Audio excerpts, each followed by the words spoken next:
President Trump today issued a new threat to punish Russia if it doesn't end the war in Ukraine, just 2 days before a high-stakes summit in Anchorage with Russian President Vladimir Putin. It has been 6 long years since Donald Trump and Vladimir Putin last sat down face-to-face.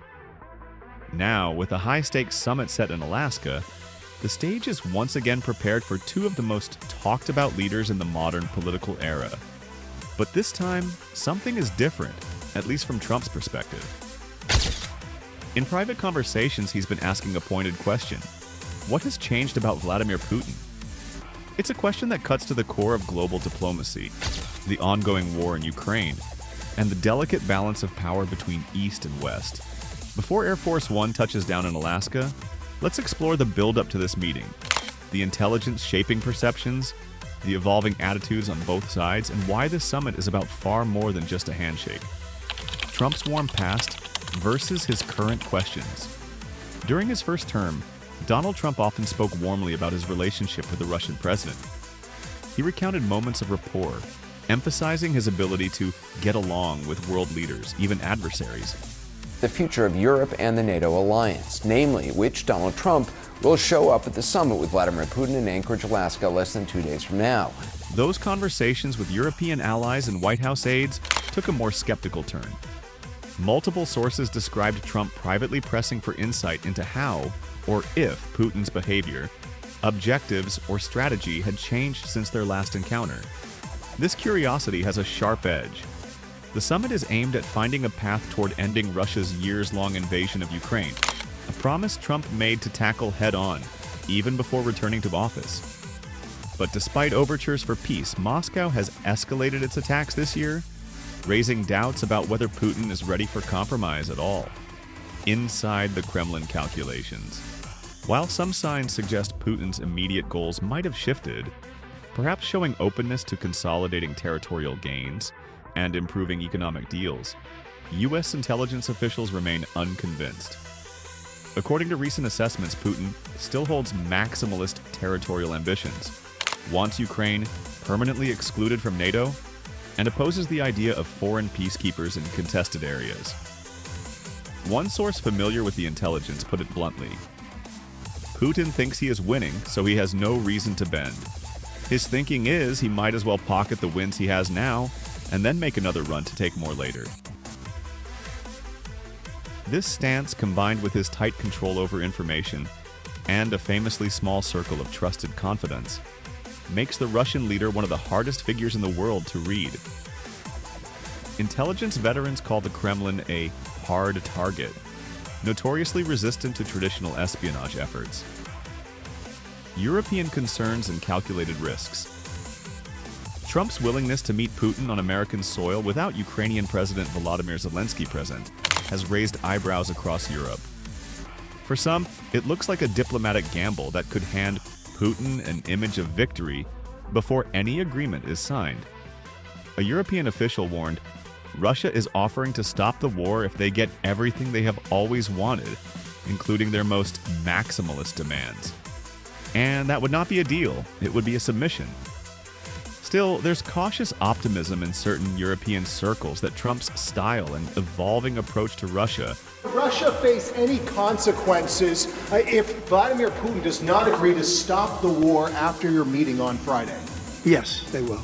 Yeah. What will the consequences There will be consequences. Sanctions, tariffs? There will be, I don't have to say, there will be very severe consequences. It's not appropriate to have it because they didn't get the answers that we have to have, then we're not going to have a second meeting. might open doors that others have failed to unlock. In recent months, his public tone toward Moscow has grown more pointed. Just this week, Trump warned that Russia would face very severe consequences if Putin proves unwilling to end the war, without specifying what those consequences might be. From optimism to frustration, those close to Trump say the shift in tone began earlier this summer. Reports describe the former president growing increasingly irritated with Putin, with one aide noting that his anger was palpable. Special Envoy Steve Witkoff, Trump's main channel to the Kremlin, also expressed frustration, allegedly saying the Russians were tapping us along. European officials have noticed the change as well. One U.S. official explained, "European allies say the one who changed is Trump. both in his comfort level in his job and in his understanding of who Putin is. His approach in early January was naive. Now Europeans say he finally gets it that Putin is a murderous leader. Even so, Trump remains convinced he can read Putin in real time. He told reporters he'll likely know in the first 2 minutes of their sit-down whether a deal is possible. The pandemic's shadow over Putin's leadership. To understand any possible change in Putin, analysts often look back to the years leading up to the 2022 invasion of Ukraine, particularly the pandemic period. During COVID-19, Putin's physical isolation was extreme. He rarely left his residence outside Moscow, met few people in person, and required anyone meeting him to undergo lengthy quarantines. These measures dramatically reduced his exposure to more moderate voices inside Russia's political apparatus, giving hardliners more influence. U.S. intelligence at the time reported concerns about shifts in his behavior, describing it as highly unpredictable. Some Ukrainian officials have gone further. Because you're in no position to dictate that. Remember this. You're in no position to dictate what we're going to feel. They'll be discussed, but I've got to let Ukraine make that decision. And I think they'll make a proper decision. Speculating about body doubles and even questioning if the real Putin still appears in public, claims that Western intelligence generally views with skepticism. A leader who believes he must win. Today, Putin's resolve appears unwavering. According to Angela Stent, a former U.S. intelligence officer for Russia, if Russia doesn't win this war, he won't be in office anymore. There has been a change in the way he views the West and his determination to push back, but the fundamental beliefs probably haven't changed. That makes him a formidable, perhaps immovable negotiating partner. For Kyiv and its allies, the fear is that Trump might be drawn into a deal that secures little more than a pause in fighting while leaving Russia's strategic gains intact.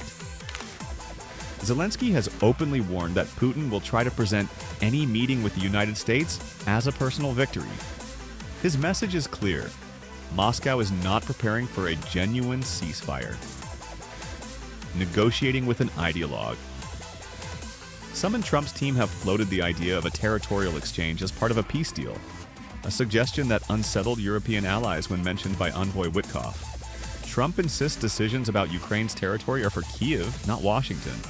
But analysts warn that Putin is driven more by imperial ambition than practical trade-offs.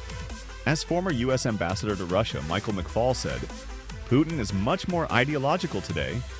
A person with that mindset is hard to negotiate with. Closing thoughts, the summit's unwritten outcome.